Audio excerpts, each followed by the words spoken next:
வணக்கம் தோழர்களே தோழிகளே. நம்ம இன்றைக்கி என்ன பார்க்க போகிறோன்னா, ஒரு அழகான ஸ்க்ளாஷ் ஸ்குவாட் மேட்ச் வந்து தான் பார்க்க போகிறோம். எப்படி சொல்கிறதுனா, நல்ல வெற்றி கிட்டத்தட்ட போய் தோல்வி அடைந்த தருணம்னு தான் சொல்லணும்.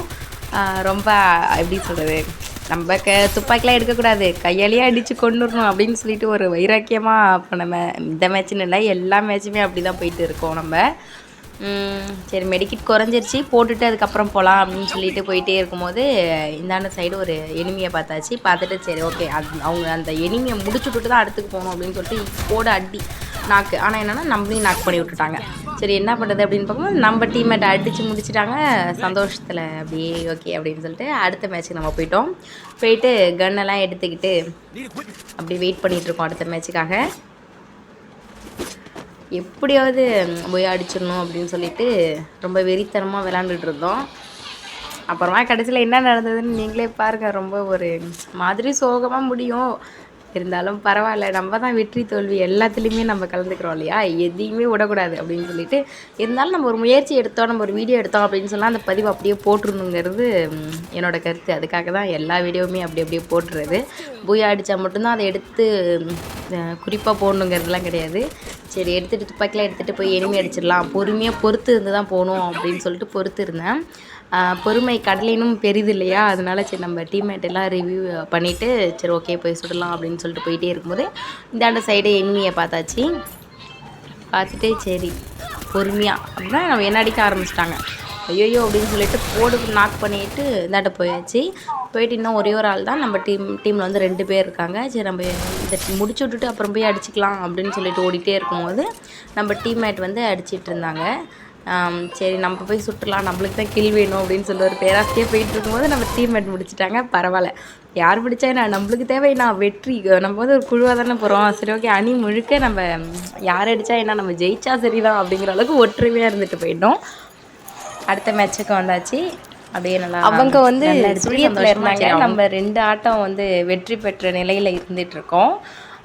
சரி அப்படின்னு சொல்லிட்டு ஆளுக்கு ஒரு முளையாக போனால் ஜெயிச்சிடலாம் அப்படின்னு சொல்லிட்டு சரி இந்த பக்கம் ஒரு என்னோடய அணியிலேருந்து ஒருத்தவங்க போனாங்க. சரி நம்மளும் அங்கேயே போகலாம் அப்படின்னு சொல்லிட்டு ஓடிட்டுருக்கோம். சரி நம்ம டீம்மேட் போகிறாங்க, எனிமி வந்து அடிச்சிடலாம் அப்படின்னு நினச்சிக்கிட்டே போனேன். அதே மாதிரி வந்தாங்க, அடித்தாச்சு, ஹெட்ஷாட் விழுந்துருச்சு. அடுத்த எனிமி வந்துட்டு சரி ஓகே முடிச்சு விட்டாச்சு.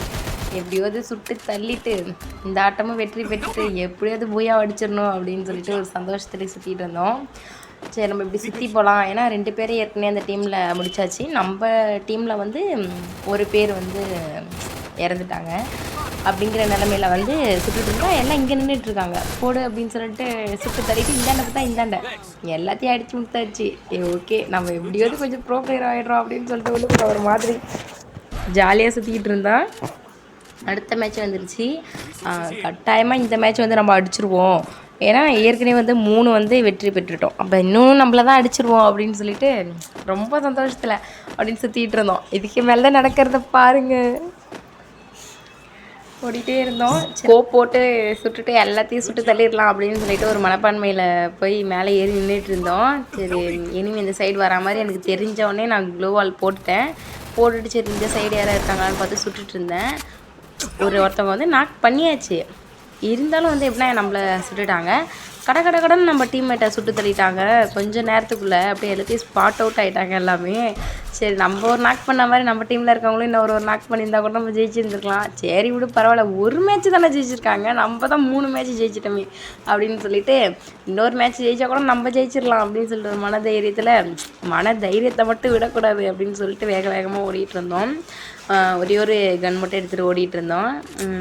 ஏன்னா வந்து காசு பத்தலை, ஏன்னா நம்ம வந்து உடனடியே சுட்டு தள்ளிட்டாங்க இல்லையா. சரி நம்ம ஒரு கன் எடுத்துகிட்டு போகலாம் அப்படின்னு சொல்லிட்டு தான் இங்கே எனிமி இருந்தாங்க. சரி சுட்டு தள்ளிடலாம் அப்படின்னு சொல்லிட்டு நாக் பண்ணியாச்சு. பரவாயில்ல, நம்மளும் ஏதோ ஒரு பேரே இதை அடிச்சிடுறோம். இருந்தாலும் முயற்சி பண்ணியும் ஒன்றும் முடியல. எல்லாம் சொல்லுவாங்க முயற்சி திருவினையாக்கும்னு சொல்லிட்டு. இங்கே நம்மளுக்கு என்ன வினையாச்சுன்னு கடைசியில் பார்ப்பீங்க. அடுத்த மேட்ச்சுக்குமே வந்தாச்சு. இப்போ வந்து எப்படின்னா அவங்க வந்து 2 ஆட்டம் வந்து வின் பண்ணிட்டாங்க, நம்ம 3 ஆட்டத்தில் இருக்கோம். அப்பயுமே வந்து மனதைரியத்தை விடலை. இந்த ஆட்டத்தையாவது நம்ம எப்படியாவது முடிச்சிடணும் அப்படின்னு சொல்லிட்டு கடன்னு ஓடிட்டு இருந்தோம். நம்ம வந்து எப்படின்னா புது யுக்தி தானே உபயோகிப்போம். சரி நம்ம எப்படியா இருந்தாலும் சுற்றி போவோம் அப்படின்னு சொல்லிட்டு சுற்றி போனால் எதிர்பாராத விதமாக அங்கே ஒரு எனிமி இருந்தாங்க. எப்படியோ சுட்டுறலாம் முடிஞ்ச அளவுக்கு முயற்சி செஞ்சு பார்த்தும் அடித்து முடிச்சுட்டாங்க. சரி பரவாயில்ல பார்த்துக்கலாம் அப்படின்னு பார்த்தா நம்ம டீம்மேட்டு அங்கே தான் நின்றுட்டுருக்காங்க. முடிஞ்சிருந்தா அவங்களால எப்படி சொல்கிறது உதவி பண்ணியிருந்துருக்கலாம். ஆனால் என்ன நினச்சாங்க என்னன்னு தெரியல. ரொம்ப பரபரப்பாக போயிட்டு இருந்தது. ஏன்னா இப்போ அவங்க 3 பேர் இருக்காங்க, இங்கே 1 பேர் தான் இருக்காங்க. எப்படியும் முடியாதுன்னு தெரிஞ்சு போச்சு. அதே மாதிரியே தான் அவுட் ஆகிட்டோம். சரி பரவாயில்ல, 3க்கு 3 பரவாயில்ல, இன்னும் ஒரு சான்ஸு, கடைசி வாய்ப்பு அப்படின்னு நினச்சிட்டு எப்படிமா காசுமே அதிகமாக கொடுத்துருந்தாங்க. வேணுங்கிற கன்று எல்லாமே நம்ம எடுத்துக்கிறாங்கிற அளவுக்கு எல்லாத்தையும் லூட் எல்லாத்தையும் அடித்தாச்சு. தேவையான அளவுக்கு போதுங்கிற அளவுக்கு எடுத்துகிட்டு ஓடிக்கிட்டே இருக்கோம். சரி நம்ம இங்கே அப்படியே நின்று வெயிட் பண்ணி எப்படியாவது சுட்டுடலாம் அப்படின்னு சொல்லி வெயிட் பண்ணிகிட்டு இருந்தால் இந்த சைடு வந்து எனிமி கண்ணுக்கு தெரிஞ்சவொடனே சுட்டுடலான்னு பார்த்தா எனக்கு அடி விழ ஆரம்பிச்சிருச்சு. ஆஹா, இதுக்கு மேலே இங்கே நிற்கக்கூடாது, நம்ம வேறு வழியாக பார்த்து ஓடணும்னு சொல்லிட்டு ஓடிக்கிட்டே இருக்கும்போது இந்தாண்டு அடிக்க ஆரம்பிச்சிட்டாங்க. சரி ஊக்கன் கேரக்டர் போட்டு நம்ம உள்ளே போகலாம், போயிட்டு பார்ப்போம் எனிமி உள்ளே இருக்காங்கன்னு பார்த்தா உள்ளே எனிமி இல்லை.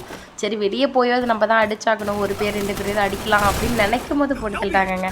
எங்கெங்க நம்ம நினைக்கிறது வாழ்க்கையில் நடக்குது, நம்ம நினைக்கிறதெல்லாம் நடந்துட்டா அப்புறம் என்ன இருக்குது அப்படிங்கிற மாதிரி. சரி வழி இல்லை, இதுக்கு மேலே நம்ம டீம்மேட்டை மட்டும்தான் நம்பி இருந்தாகணும் அப்படிங்கிற அளவுக்கு ஆயிடுச்சு. ரொம்ப கஷ்டம்னு நினைக்கிறேன். கடைசியில் 1 vs 2ல் வந்து நிற்கிது, பார்ப்போம். அவங்களும் முடிஞ்ச அளவுக்கு முயற்சிலாம் எடுத்துகிட்டு தான் இருக்காங்க, நல்லா தெரியுது. நாங்களும் அப்படியே பார்த்துட்டு 3 பேரும் பார்த்துட்டே இருந்தோம், ரொம்ப ஆவலோட எதிர்பார்ப்போட. அப்படின்ட்டு ஒரு நாக் பண்ணிட்டாங்க, இன்னொருமே சுற்றிட்டே இருக்காங்க. துரதிர்ஷ்டவசமாக என்னிடமும் ஆகிப்போச்சு. பரவாயில்ல இருக்கட்டும் அப்படின்னு சொல்லிட்டு சரி அடுத்த மேட்ச் போகலாம் அப்படிங்கிற அளவுக்கு அடுத்தடுத்து மனப்பக்குவத்தை மாற்றிக்கிட்டு போயிட்டே இருக்க வேண்டிய நிலைமைக்கு தள்ளிட்டோம். உங்களுக்கு பிடிச்சிருந்தனா லைக் அண்ட் சப்ஸ்கிரைப்